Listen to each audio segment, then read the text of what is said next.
Hello, my name is Mike Knight. Welcome to my channel.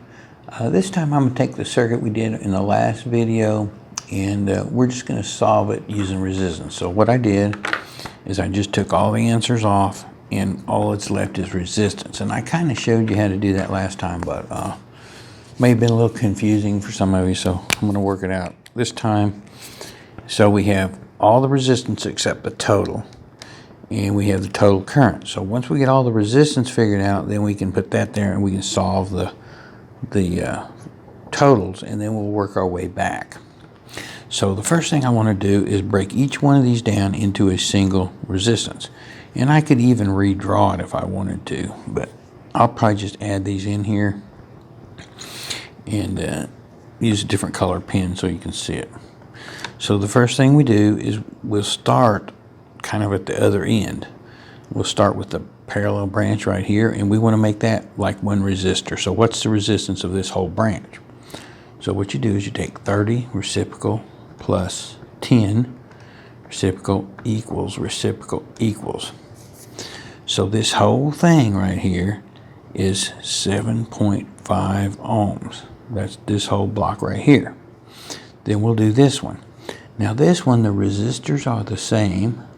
So we could take 15 divided by 2 to get the resistance, which would be the equivalent resistance of this right here as one resistor. So that would be 7.5 as well. Now to get the resistance of this whole branch, you just add those two together and then you would be back to 15 ohms. So that would be like 15 ohms in parallel with this 10. So all this would equal 15 ohms, this whole thing. So that's in parallel with this one, right? So that would be just the equivalent of going right here and up to here. I'm not going to draw that in, but that's what that would be the equivalent of. So now to get the reciprocal of these two, 15 and 10, I just take 15 reciprocal plus 10 reciprocal equals reciprocal equals.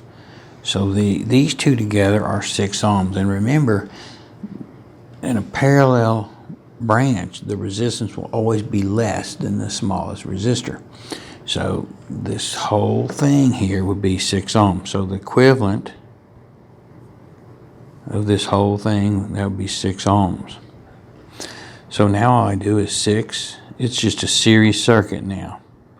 6, 7, 8. So my total resistance is 8 ohms. And then I can solve my totals here. 8 I times R equals E, so that's 80 volts, right? And power is E times I, so that's 800 watts. Okay, no problem. So if I also know that if this is 10 amps, then that means this has to be 10 amps because this current 10 amps is flowing up here. It's got to go through that resistor. It doesn't have no choice. Now when it gets here, it splits up all over the place. It comes back together here, and it's going to be 10 amps again down here. So we can solve that part. So I usually just go ahead and solve these. So I times R is 10 volts. 10 times 10 is 100 watts. Same thing. This is exactly the same resistor, isn't it? So 10 volts, 100 watts. So no problem. So now we're going to expand this circuit back out. And we know that we're dropping 20 volts here. So remember, each path has to drop all the voltage. So we're dropping 10, 20. So this one has to drop 80 minus 20. So this has to be 60 volts because it's the only resistor in that path. So voltage divided by resistance equals current. So that would be 6 amps, right? And then 6 times 60.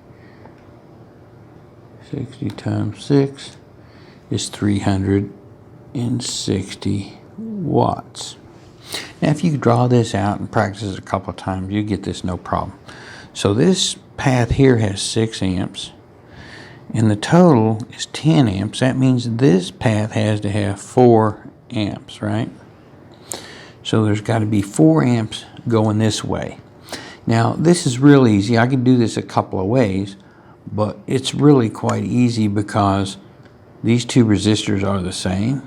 So it's going to split it in half. So this is going to be 2 amps, and this is going to be 2 amps in this case. Now, if it wasn't, there's another way I could do it. I know that this is 4 amps going over here,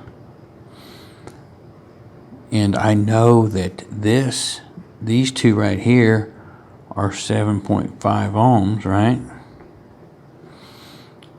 So 7.5 ohms resistance times current. So I got 4 amps total. If I multiply those two together, 7.5 times 4, I get 30 volts. So that means this is 30 volts if you do it that way. 30 volts. See? So I just took the total current for this branch times the total resistance for this part of the branch, and that would give me my 30 volts. And I can just check myself with that. I can verify that that's right.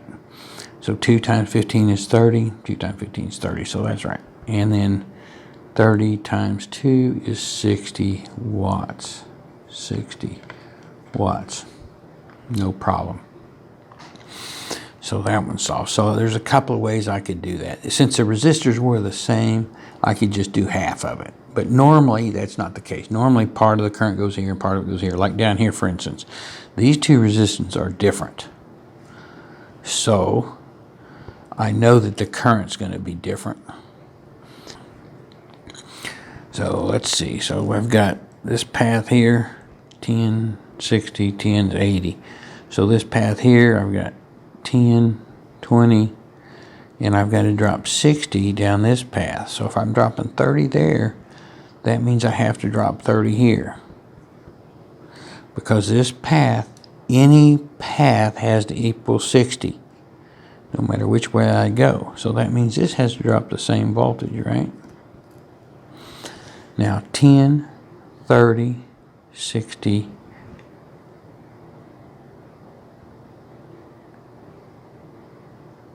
10, 30, 60, 70, 80.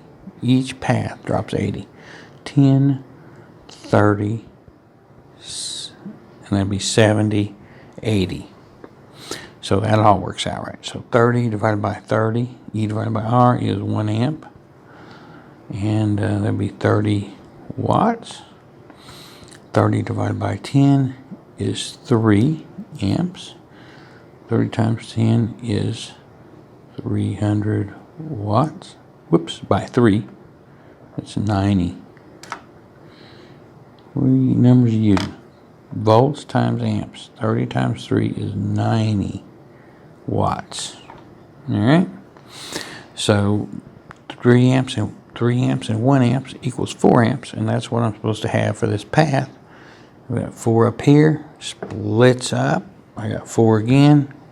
So 4 and 6, 10. Okay, so that all works out for current.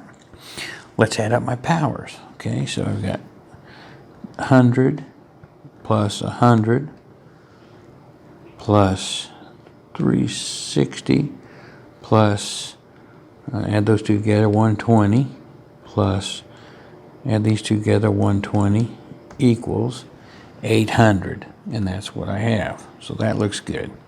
And we already did the resistance. So that's how you solve it. If you just have the resistance and maybe the total current, you collapse everything down and then you expand it back out. So that's a good technique for a lot of these circuits.